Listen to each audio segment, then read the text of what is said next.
Bienvenidos a Conexiones. Hoy vamos a hablar de archivos digitales.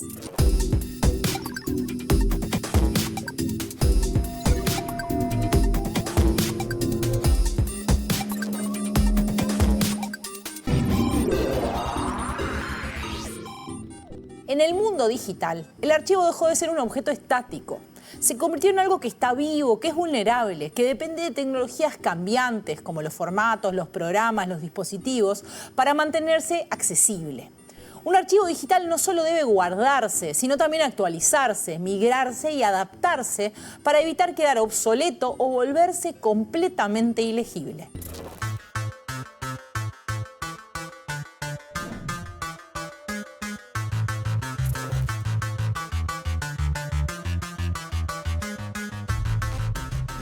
El ser humano ha dejado testimonio de su progreso evolutivo y de todo el conocimiento que ha adquirido. The items in archives are valuable because they help tell stories about the world of their time. Desde que nacemos, en los registros civiles, en nuestra historia clínica, en los colegios. Con todos los documentos que hay aquí puestos uno detrás de otro, damos una o dos veces la vuelta al mundo. Procuramos digitalizar aquello que tiene más valor patrimonial, más valor histórico, más valor documental. La idea de la custodia archivística era un monopolio del Estado. And we found that even within 1 or 2 years, more than half of the content we'd archived had already disappeared from the live web.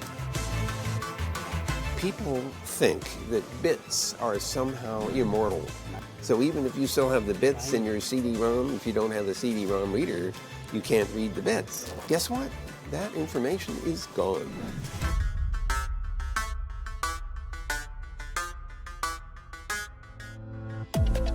Los archivos no son solo un montón de papeles guardados en estantes o carpetas en una computadora.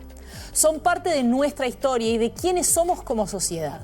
Nos ayudan a entender cómo vivimos, qué decisiones tomamos y por qué.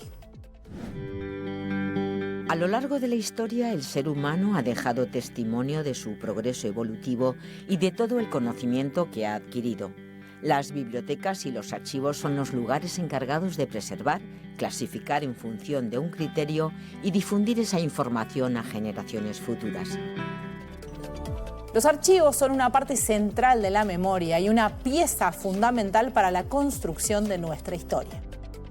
These collections make up the first-hand materials of human history. Individually and collectively, the items in archives are valuable because they help tell stories about the world of their time. A record of struggles and triumphs, loves and losses, the mundane and the extraordinary. Each item is a piece of our larger human puzzle that you can see, touch, and experience yourself. Pero los archivos también son fundamentales porque funcionan como un resguardo que nos recuerda quiénes somos y cuáles son nuestros derechos. Los archivos son los que guardan nuestros derechos, los que dan fe, los que dan prueba de lo que somos y todas nuestras actuaciones van dejando huella. Los que pertenecemos a las sociedades democráticas dejamos esas huellas en todas nuestras actuaciones, desde que nacemos en los registros civiles, a continuación en nuestra historia clínica, en los hospitales, tenemos nuestros documentos en los colegios. Al final del periodo de los absolutismos, en los siglos XVIII y XIX, algunos grupos sociales desafiaron la autoridad de la nobleza y su legitimación basada en la herencia y la tradición, y construyeron lo que hoy conocemos como sociedad civil o incluso como Estado moderno, basado en la previsibilidad, una previsibilidad que se sustenta en documentos archivados. El docente e investigador de la Universidad de Buenos Aires, Diego Ferreira, nos habla de esto. En particular en Occidente también es un proveedor de derechos. Desde la emergencia del mundo secular, desde el mundo burgués, hay una gran desafío que es cómo explicar los derechos. ¿No es cierto? Lo que la burguesía tuvo que resolver es cómo demostrar que sus privilegios eran legítimos. Ellos vinieron a derrocar otra estructura de construcción de privilegios y derechos, que era la de la realeza, y había que consolidar otro modelo de legitimidad para esos derechos, ¿no es cierto? Para demostrar que eran verosímiles, que no podía ser que todas las mañanas te levantes y los cuestiones. Y eso, pensémoslo, en el proceso de consolidación de los estados nacionales hace 2 siglos, era cotidiano. Pero decía, bueno, al final este señor, ¿por qué me está diciendo esto? ¿No es cierto? ¿Por qué le tengo que dar esto? ¿No? Y entonces hacía falta un montón, toda una infraestructura de dispositivos para conseguir esa legitimidad. Y los archivos son un componente central. Las tecnologías digitales trajeron una nueva oportunidad para los grandes archivos institucionales, como los de los estados o los de las universidades. La digitalidad contribuye a la preservación y sobre todo al acceso de los archivos y lo que hay en ellos. Pero la pregunta que se le impone a esas instituciones es, ¿qué digitalizamos? Evidentemente es casi imposible digitalizar todo. Solamente en este escenario que podéis ver estamos hablando de kilómetros y kilómetros y kilómetros de estantería. Con todos los documentos que hay aquí puestos uno detrás de otro, damos 1 o 2 veces la vuelta al mundo. Por lo tanto, hay que generar una serie de criterios.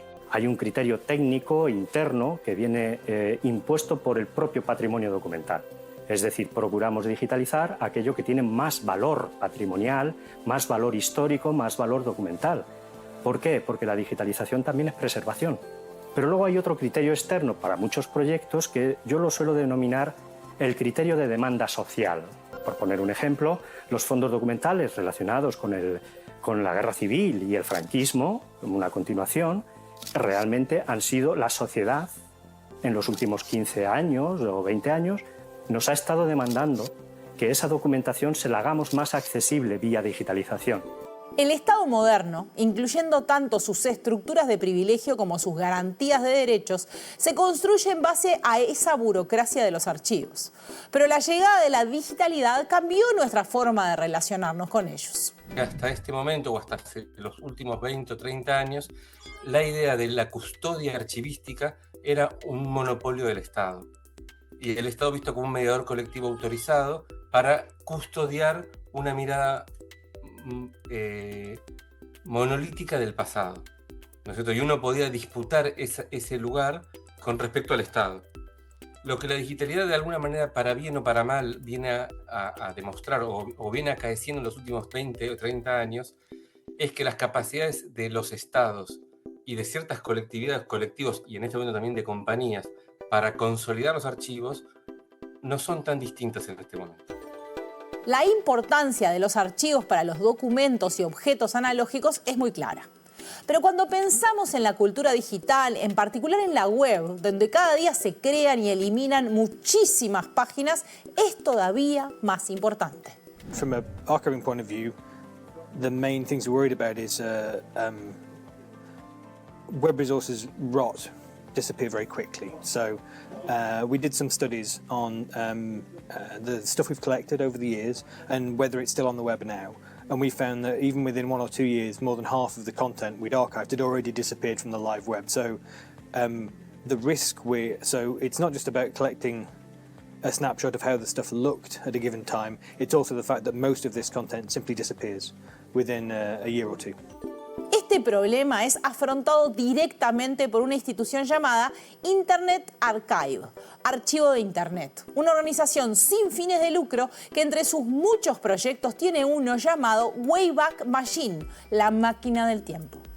Y ahora se los voy a mostrar, la idea es ver algunas cosas, pero vamos a empezar por ese que yo les estaba nombrando.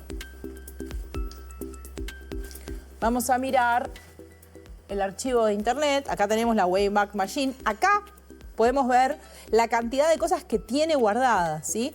En distintos tipos de archivos, archivos de audio, archivos de imagen, archivos que estaban almacenados en disquete, imágenes de televisión, un montón, cine, etc. 14 millones, 45 millones, 3.2 millones, 1.2, 277.000, 2.9 millones. Y después podemos ver, bueno, acá podemos ver qué tipo de archivos están ubicados. Podemos ver que hay audiolibros y poesía, por ejemplo. Un archivo sobre televisión, como les decía. Archivos sobre temas, ¿sí? Por ejemplo, hay sermones y lecciones del Islam, ¿sí? La Biblioteca Pública de la India. Hay colecciones de cine, noticias, bibliotecas europeas, etc. ¿Sí? Y esto era lo que yo les contaba, que es la Wayback Machine. Acá se archivan todas las páginas web que se van formando. Uno puede buscar por colecciones o puede buscar en general si uno pega acá una página web, puede buscar por fechas de esa página web en un calendario, fijarse y ver las distintas páginas para ver qué se guarda. Se ha utilizado y se utiliza, por ejemplo, para también guardar. Uno puede traer su propia página, o sea, copiar la URL, pegarla y almacenarla, pedirle al sistema que manualmente, o sea, que por gusto almacene ese momento, porque, por ejemplo, los periodistas lo hacemos para guardar cosas que pensamos que alguien puede querer borrar en un rato, un tweet, por ejemplo. Y después mostrarles también anáforas, ¿no? Acá vemos las distintas colecciones que están dentro de anáforas, ¿no? La idea era ver la biblioteca digital de autores uruguayos. Este es un archivo uruguayo, como ya vimos, colecciones temáticas y documentales, figuras del Uruguay, publicaciones periódicas. Acá uno puede encontrar archivos de diarios, de esto, ¿no? De distintos semanarios o publicaciones de ese tipo, y publicaciones específicas sobre la prensa. Y distintas colecciones sobre personas, por ejemplo, y autores. Anáfora surgió hace más de 20 años. Está dirigido por Lisa Bloch de Béjar y coordinado por Arturo Rodríguez Peillotto. Pero cuenta con gran cantidad de colaboradores, docentes, estudiantes, egresados y otras personas interesadas en el proyecto. Juan Gigliano y Gastón Jiménez son parte del equipo y Juan nos cuenta qué es Anáforas. Anáforas en su superficie es una plataforma, una suerte de biblioteca digital. Eso es en su superficie. En el fondo, su misión elemental es el rescate y la difusión. Va desde 1807, la publicación más vieja que tenemos es The Southern Star, The Southern Star, la estrella sureña, que es una publicación británica de 1807, o sea, previa a la fundación del país. Está llena de este tipo de tesoros, ¿no? Anáforas. Esto estamos hablando de prensa, libros, hay hasta tapices de Ernesto Arostegui.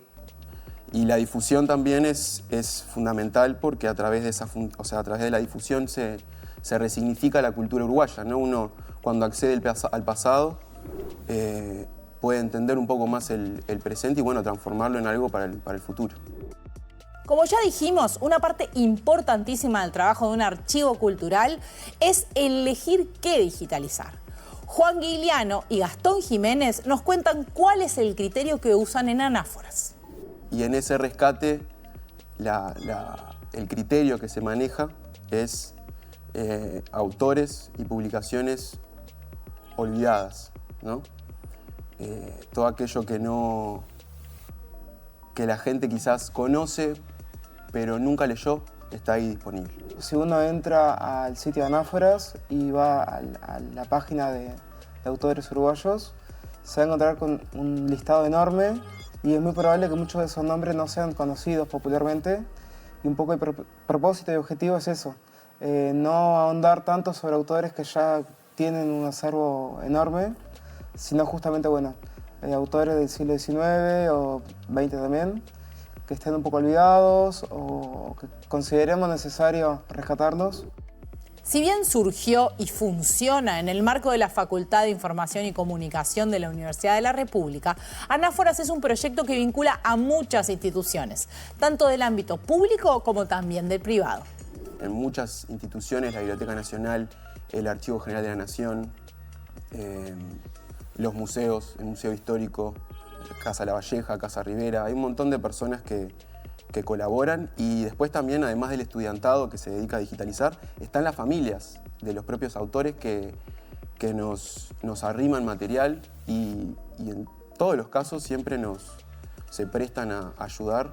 Tuvimos la suerte y el placer de que, por ejemplo, el nieto de Clemente Estable nos trajera muchos materiales, y así como fue él, han sido otras personas.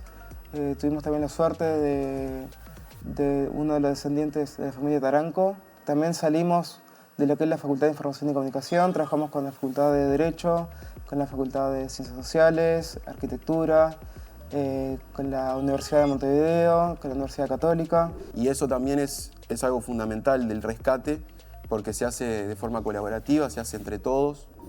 Anáforas es un recurso utilizado por investigadores y docentes, pero parte de su objetivo es acercarse al público en general. Inicialmente, en un primer lugar, los que usan Anáforas son personas que se dedican al ámbito académico, investigadores, docentes, pero después hay un montón de gente que entra por diversión nomás, para investigar, para satisfacer su propia curiosidad. Tenemos gente, por ejemplo, que está preguntándonos cuándo vamos a subir nuevos números de Wambia. Estamos incorporando toda la colección de la publicación de Wambia y hay muchos lectores ávidos que quieren reconectar con ese material. Y aunque es un proyecto uruguayo sobre publicaciones de Uruguay, Anáforas es consultada y tiene colaboraciones con todo el mundo. Pero muchísimos países del resto de Latinoamérica, de Estados Unidos, de Europa, acceden muchísimo. De China, vemos los lugares y nos sorprende cómo accede tanta gente a materiales puntuales. También nos escriben por mail muchas personas, tanto uruguayos, argentinos o de otros países que estén en otros países del mundo, para desarrollar su investigación sobre algún doctorado o lo que sea. E incluso hicimos un proyecto que finalizó el año pasado con la British Library, conjunto al Instituto Anglo. Ese proyecto abarcaba tanto prensa escrita británica en Uruguay, que fue el de River Plate Times, luego de Montevideo Times, también francesa en Montevideo, que fue el Patriota francés, y el Comercio del Plata, que es un gran título periodístico. ¿Cuál de estos casos involucró el uso de la Wayback Machine como prueba? La filtración de correos electrónicos del Comité Nacional Demócrata en 2016. La demanda contra Tesla por el supuesto incumplimiento de la conducción autónoma total. La polémica por la eliminación de declaraciones antiguas en el sitio web de la Casa Blanca sobre el cambio climático.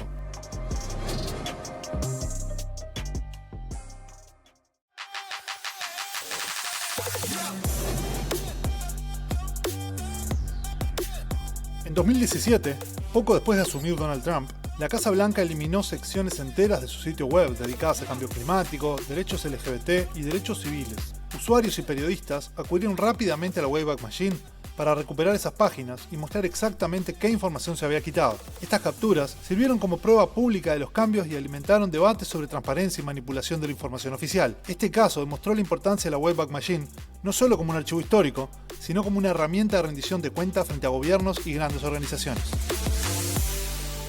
Seguimos en Conexiones.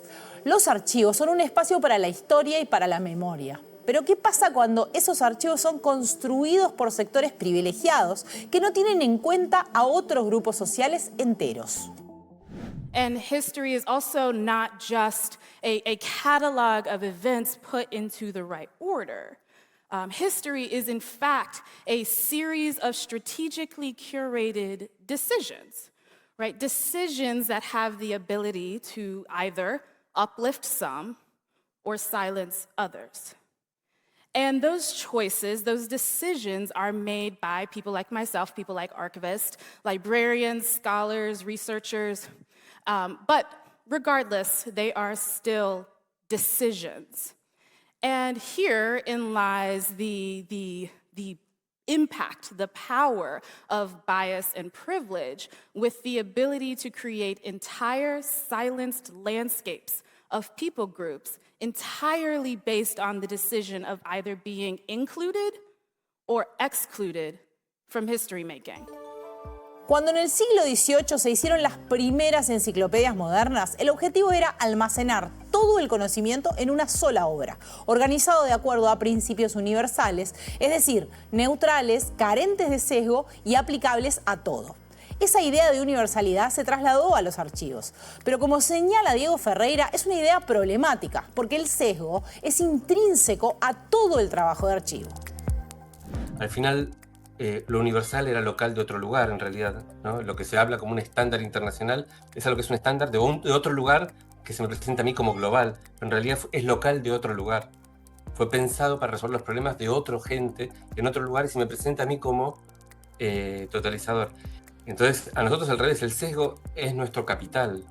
El sesgo es, lo que nosotros tenemos que lograr es construir un archivo o consolidar y proponer un archivo leal a nuestro sesgo o al sesgo del proyecto que nos toque articular. Antes hablamos de un proyecto como el que vos nombrabas, Anáforas, yo te hablaba de este proyecto AIRA o hay otros. Nos toca articular y ser el dispositivo técnico que logre dinamizar el sesgo de este proyecto. ¿no es cierto?, realizar la singularidad subjetiva de identidad social que propone ese abordaje y ese archivo. Como parte de ese espíritu moderno de universalidad, los archivos han desarrollado gran cantidad de estándares técnicos y buenas prácticas para asegurar una interoperabilidad entre ellos. Pero según Diego Ferreira, la web ha mostrado que eso no es necesario. Lo que permitió evidenciar la web es que la penalidad por no ser interoperable es baja, no es tan alta, ¿no es cierto? La penalidad por no ser universal en la modernidad era altísima teóricamente, no eras un paria global. Lo que sí vemos es que vos subís 3 archivos a un torrent y te lee cualquiera, vos cumplís con pautas casi ínfimas de normalización y sos igualmente abordable. Durante varios siglos, el Estado, con todas sus instituciones, fue el principal actor en la creación y preservación de los archivos. Pero desde hace un tiempo, las instituciones responsables vienen teniendo recortes en sus presupuestos y algunos gobiernos, como los de Donald Trump o Javier Milei, los abandonan. Esto es un gran problema para las sociedades, pero para Diego Ferreira también una oportunidad para las comunidades que los archivos estatales han ignorado o minimizado. Muchas colectividades, desde profesionales hasta basadas en subjetividades e identidades, están hablando cómo hacen para preservar su pasado frente al abandono del Estado que hasta este momento tiene el monopolio de esa tarea. Esto lo podemos ver como una dificultad y también como una capacidad. Es la posibilidad, y esta es la razón por la cual hay tantas opciones, de un archivo más polifónico, de que a partir de ahora esta disputa es sobre el terreno. Tenemos que disputar, tenemos que sacar todos nuestros batallones al campo y cada cual construir su archivo y ver cuál gramaticalidad del pasado se sobrepone a la otra. Desde que existen los humanos, las prácticas culturales se han usado como forma de distinción social, marcando lo culto y separándolo de las formas consideradas menores. En ese campo, los archivos con múltiples voces cumplen un rol fundamental en reivindicar otras formas de cultura y de registro. Siempre hay una clase que dice, yo soy culto y por eso merezco lo que tengo. Para que eso pueda existir el archivo central, para poder reclamar ese derecho. ¿No es cierto? Por eso que nuestra mirada en este sentido es crear una polifonía, no solo de archivos, sino de formas de registro. El folclore también es una forma de registro, por eso hablamos la otra vez de la performance, ¿no? La posibilidad, la fiesta, el carnaval, ¿no es cierto? Es una forma de registro. Bueno, y para seguir profundizando en este tema, estamos con Ángela López Ruiz, que es artista, curadora e investigadora. ¿Cómo estás, Ángela? Bien, muy contenta de estar acá. Bueno, empecemos por el principio, o no, ya me dirás. ¿Por qué son importantes los archivos para la cultura? ¿Cuál es la relación entre esas dos cosas? Bien. Bueno, voy a empezar por hacer, digamos, como una reflexión sobre los archivos en este contexto rioplatense. Los archivos son importantes porque hubo, digamos, hay como un periodo de silenciamiento de la memoria donde a la vez que estamos haciendo una labor archivística vamos recomponiendo la memoria colectiva.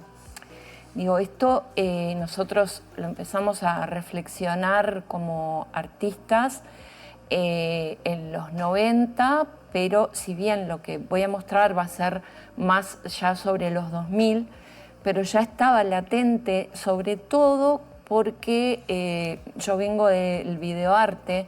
Entonces, ¿qué sucede? Todo el tiempo iban cambiando los dispositivos y nos íbamos encontrando con que aquella obra que había sido realizada en formato VHS no la podíamos ver, por ejemplo, en Umatic, o luego ya no la pudimos ver, mucho menos cuando vino lo digital.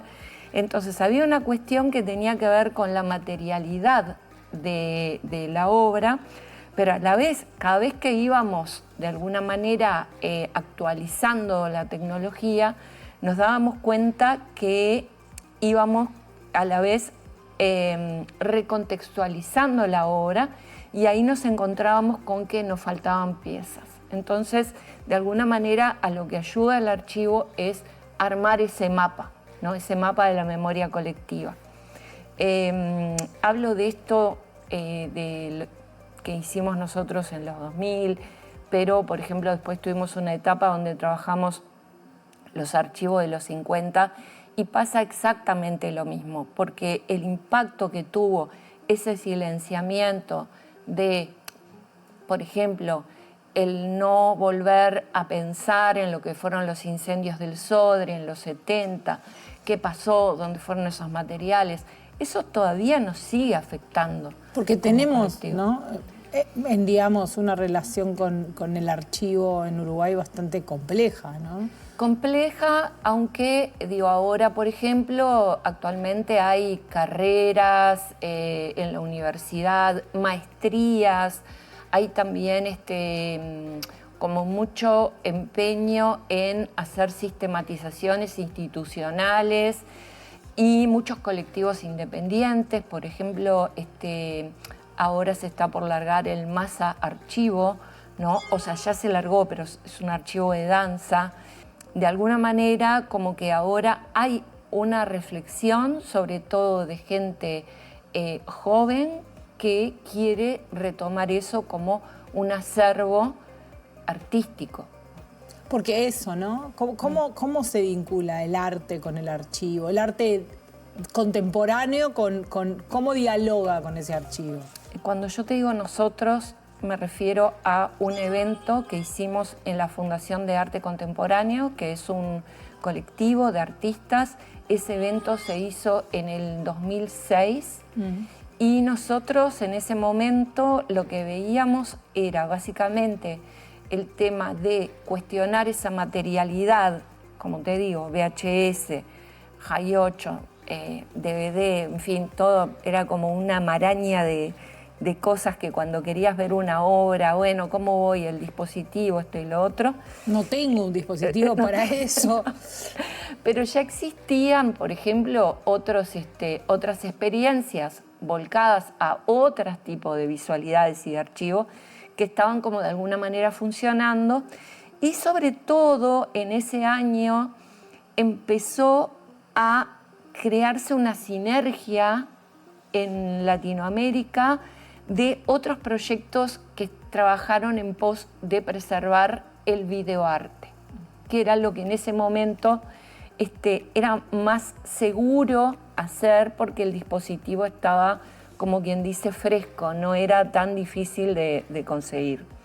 Entonces surge, por ejemplo, el archivo ANME en Ecuador, Arca Video, que va a presentar ahora en el Festival de Más Allá del Olvido de Cinemateca, Video Brasil, Umatic.cl en Chile, ATA, Alta Tecnología Andina. O sea, había como muchos proyectos en sinergia que se estaba pensando en preservar eso. Eso fue como fue un punto de inflexión, digamos, porque cuando vos ves que todos estamos pensando en que hay que preservarlo, eso entonces creó como una corriente donde después vienen sistematizaciones escritas, libros, videotecas, hay como muchas luces que se van prendiendo y que configuran un mapa latinoamericano. Ese libro sale en el 2007, se llama Video Arde. Entonces, de alguna manera, ahí empieza a haber como una relectura de cómo este archivo recontextualiza o sitúa a la vez que la obra, la historia del arte contemporáneo reciente, ¿no? Entonces, esa es una primera relación, digamos. Por otro lado, actualmente hay otra relación también, que es que el archivo se vuelve un objeto coleccionable, entonces entra también el mercado del arte en establecer una especulación respecto a ese objeto de mercado. Eso que era silenciado y acallado y aplastado antes, ahora el mercado lo viene a buscar porque le puede sacar plata. Estamos transitando por eso, ¿no? Estamos transitando. Y por otro lado, luego viene como una segunda etapa, que es el encuentro con el cine experimental, que es, digamos, una práctica anterior al videoarte y que tiene, digamos, como otra textura, otra fisicidad, que es el fílmico. Entonces ahí, bueno, nosotros, no era lo que tenía preparado, pero está. En definitiva, salteándome un montón de cosas, nosotros luego quedamos relacionados con un proyecto curatorial que se llama Istmo. Sí, que yo te iba a pedir que lo mostraras. Sí, ¿cómo hago para mostrarlo? A ver. Bueno, entonces primero te muestro este. Vayamos en el orden que vos querías hacer. Dale. Ahí está, mostrame. Bueno. Contame qué es esto. Esto está. Bien. Antes que nada quiero decir que cuando empecé a preparar esto y empecé a llamar a algunos de los que son parte, por ejemplo, esta curaduría yo la hice con Juliana Rosales, que es una referente también del arte digital, que tuvo varias pasantías y becas, una de ellas en la Langlois. Cuando fui llamando y contactando a la gente, todo el mundo se mataba de risa con una cantidad de anécdotas súper divertidas, porque como que armar todo esto, que fue como armar un mapeo de lo que era la cultura digital, el arte digital en América Latina, pensamos que iba a ser como mucho más estructurado y mucho más... Y sin embargo fue una cosa que, esto que te decía, ¿no? Nos encontrábamos todo el tiempo de, falta un reproductor de High 8, porque no existe esa posibilidad. No, yo conozco a alguien que lo hace, pero vive en tal lado. Entonces, esto que se muestra ahora, en realidad... implicó salir a buscar gente que tenía un High 8 para pedírselo. Claro, tiene una configuración principalmente afectiva también. Y a la vez que una configuración afectiva, esta fue la primera vez que se hizo una sistematización del videoarte en Uruguay. Entonces acá, por ejemplo, Fernando Álvarez Cosi hizo un trabajo con el Núcleo Uruguayo de Videoarte, que fue un grupo que trabajó en los 90. Bueno, posteriormente también Clemente Padín, Enrique Aguerre. Y una cosa que era como que en ese momento nosotros teníamos, porque en el 2000 hubo como un nodo, por así decirlo, de arte digital promovido por el Instituto Goethe. Entonces, un amigo había ido al ZKM, que es un museo en Alemania, amigo Enrique Aguerre.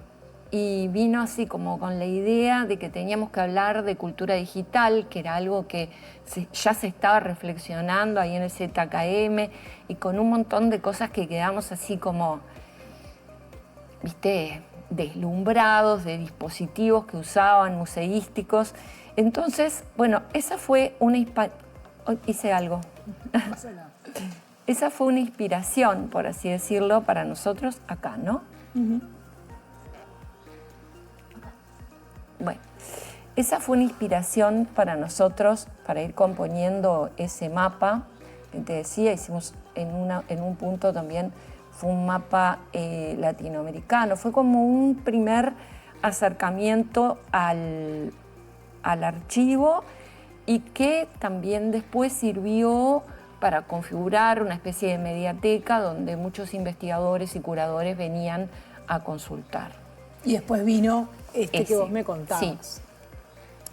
Ese, bueno, eso es que yo te decía tiene que ver más con el primer punto que hablamos, y este punto es con lo que te decía de la especulación que hace el mercado respecto al archivo, ¿no? La Fundación Getty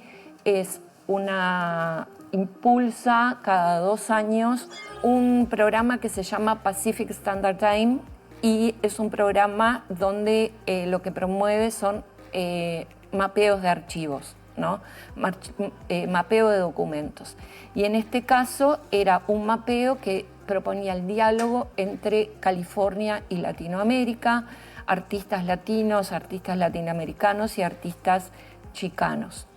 Entonces, esta fue la parte dedicada al cine experimental, y fuimos aproximadamente, no me acuerdo si 11 o 13, estuve pensando que si eran 12 le iba a decir a Joaquín que éramos el apostolado del cine experimental, pero no me acuerdo cuántos fuimos, investigadores y curadores, que lo que tratamos de hacer fue de cuestionar eso que se decía qué era experimental y qué no era experimental. Para eso entra otra dimensión del archivo que son los estudios curatoriales, que hasta ese momento, esto empieza en el 2013, acá no se tenía, digamos, como una sistematización de qué eran los estudios curatoriales.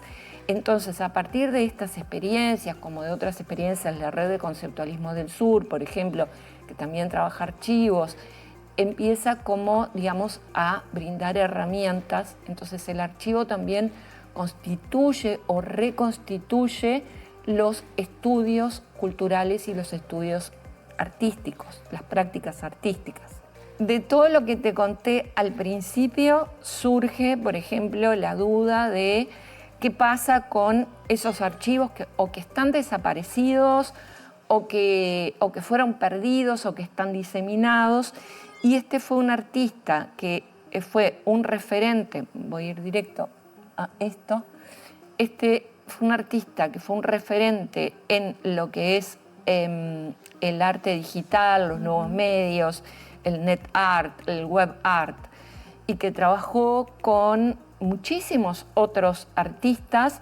Entonces, a través de un proyecto que hicimos con Verónica Artaga-Beitia, Brian McCann y Mercedes Javier, comenzamos nuevamente a rearmar ese mapa de todos los artistas con los que él había trabajado y empezamos a pedir que nos acercaran documentos, sean personales, y en medio de ese camino nos encontramos con un disco duro que había sido de Alcides, y Brian McCann, él ya hacía tiempo que estaba trabajando en preservación de este tipo de obras, que no son las anteriores que te conté, que tienen que ver con soportes, por ejemplo, disquetes, CD-ROMs. Todas cosas que dejaron de existir. Que dejaron de existir y que requieren no solamente un hardware, sino como determinados tipos de sistemas programas operativos. Claro. Entonces, aquí empieza, digamos, a abrirse exclusivamente el arte digital y los archivos digitales, ¿no? Cómo digitalizar lo digital, cómo recuperar lo digital. Acá pueden recorrer, es un proyecto, dentro de todo el proyecto de AMP, está el proyecto de arqueología que realizó Brian McCann, que es muy específico y que por específico también es muy valioso. Porque, ¿qué sucede? Desde que yo te comenté del Club de Nerds que nos reuníamos en el GET, hasta ahora ya hay, por ejemplo, carreras especializadas. Existió una galería, el Slankeplost, que también trabajaba solamente esto. Ha crecido, se ha multiplicado, pero en este sentido, en la preservación de este tipo de obra, esto es pionero. Decirte chao, Gabriela, y muchísimas gracias por estar con nosotros en Conexiones para hablar sobre esto y para mostrarnos estas cosas. ¿Quién es Vint Cerf y qué relación tiene con la preservación de archivos digitales? Un pionero de la inteligencia artificial que propone eliminar archivos antiguos para reducir el consumo energético. Un ingeniero que diseñó los primeros discos duros y promovió guardar copias físicas de todos los archivos. Un creador de Internet que alerta sobre el riesgo de perder datos digitales si no se preservan correctamente.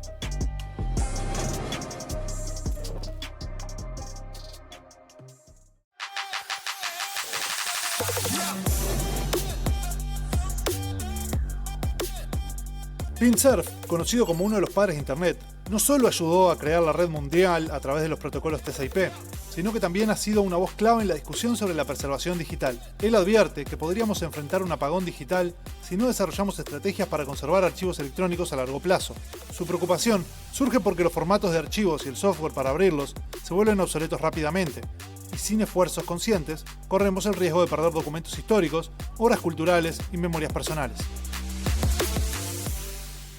Seguimos en Conexiones. Los archivos digitales contienen millones de terabytes de digitalizaciones de objetos analógicos. Pero desde hace al menos 30 años, una parte importantísima de la cultura nace digital. Y eso presenta desafíos, porque la naturaleza de lo digital es totalmente diferente a la de un libro o una estatua. Diego Ferreira nos habla de esto. Otra de las cosas que tiene que ver con bajar al nivel más material de esta forma de archivo, es también empezar a ver este nuevo medio como un medio reticular. ¿Qué significa reticular? Es que no es recintual, no depende de un lugar y de unas cosas, sino de una red. Y entonces cualquier infraestructura en ese entorno ya no puede ser singularizada por cómo es, sino por cómo se vincula.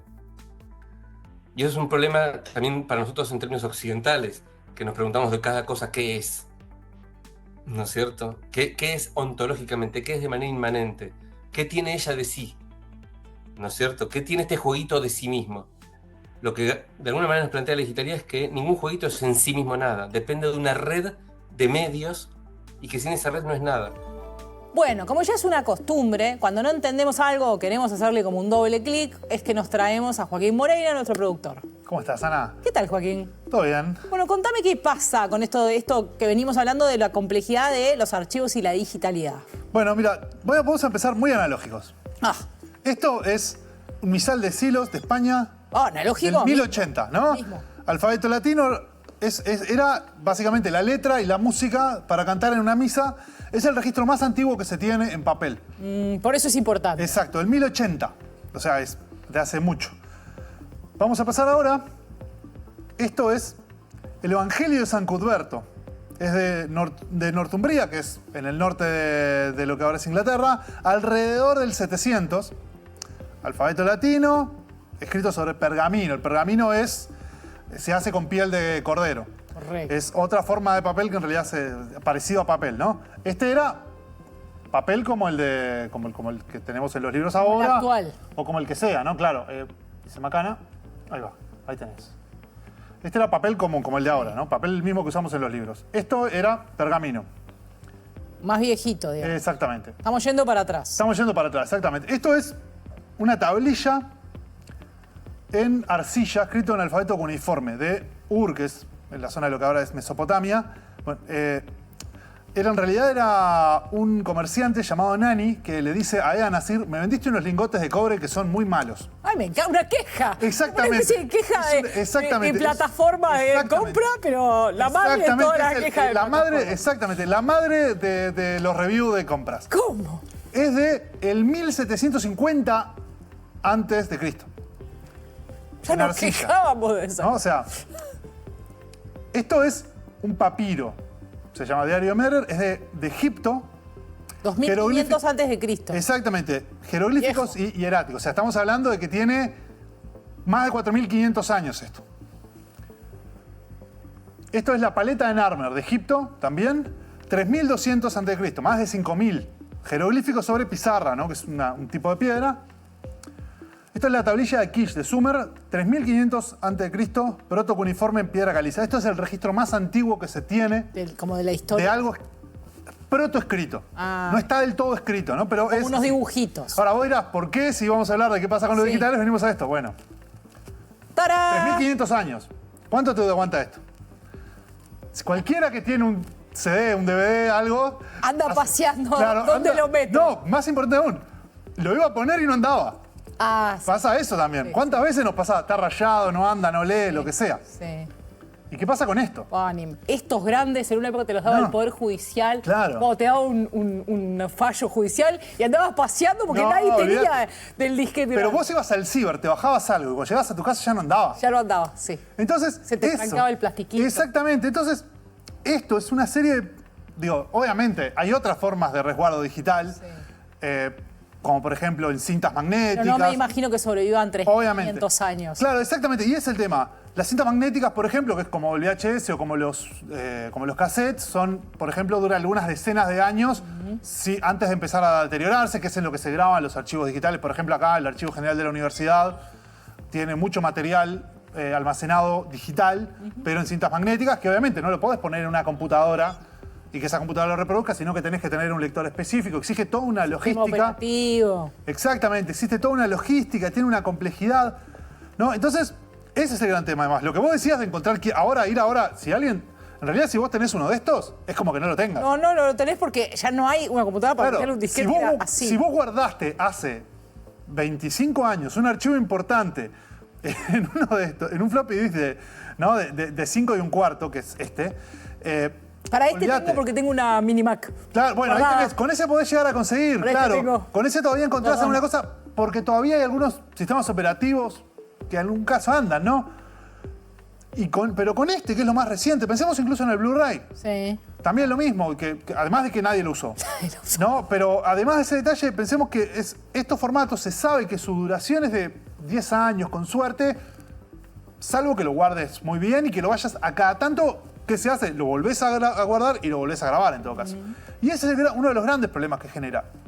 Pero ese no es el único, además. Porque pensemos, y esto es lo importante, es que mientras que esto está ahí, vos vas al lugar y está ahí el pedazo de piedra, para cualquier archivo digital, estos son los soportes donde lo guardo. Sí, no es el objeto en sí mismo. A mí lo que me interesa, está adentro. si a mí me interesa un sitio web, si a mí me interesa una obra de arte de Alcides Martínez Portillo, si a mí me interesa un videojuego, yo no quiero el aparato. Sí, obvio, el disquete lo tengo, pero lo digital, lo que a mí me interesa, yo tengo que poder abrirlo. Y para eso no solo necesito poder leer el documento, sino que yo necesito justamente... el sistema operativo. Porque el objeto digital es reticular, como decía Diego hace un rato, está en redes, existe en relación a otras cosas. Yo necesito un sistema operativo que lo abra, porque yo tengo el juego, ponele.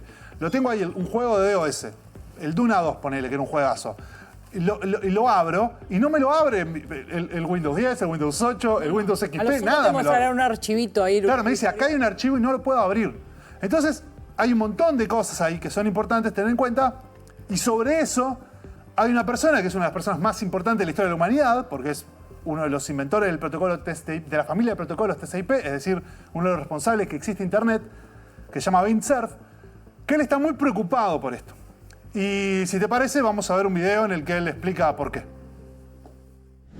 People think that bits are somehow immortal. Right. Yeah. Because somehow they're this ethereal thing in cyberspace, right? Well, they're actually real things. They're magnetic pulses that are stored on a magnetic medium, or they are an optical disc like a CD-ROM or a DVD or a Blu-ray. So bits are recorded in media. The media are not necessarily going to last forever. So the physical media may decay. Worse, the readers of those media may stop functioning. So even if you still have the bits in your CD-ROM, if you don't have a CD-ROM reader, you can't read the bits. Pero el problema no es solo de hardware. El peligro de una edad oscura digital también está en los problemas de compatibilidad del software.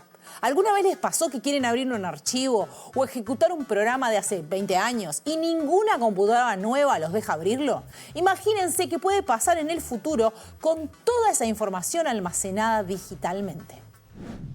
Suppose you can read them, but it's 50 years from now. And you've got bits that were recorded today, 50 in the year 2068. Even if you could read the bits, it could be that the format of those bits, the way in which they're interpreted, requires a piece of software to figure out what the bits mean, how they should be presented if it's an image or a video, or how you should interact with it if it was a spreadsheet. What if the software doesn't exist? What if the operating system that the old software used to run on doesn't exist anymore? What if the latest software doesn't know how to read the formats of those complex digital objects? Guess what? That information is gone. Ya lo advirtió uno de los padres de Internet. Corremos el riesgo de entrar en una era oscura, donde gran parte de la historia humana, nuestros descubrimientos, investigaciones, obras culturales y registros sociales se pierda para siempre. Hoy más que nunca, archivar no es solo guardar datos, es preservar la memoria de nuestro paso por el mundo.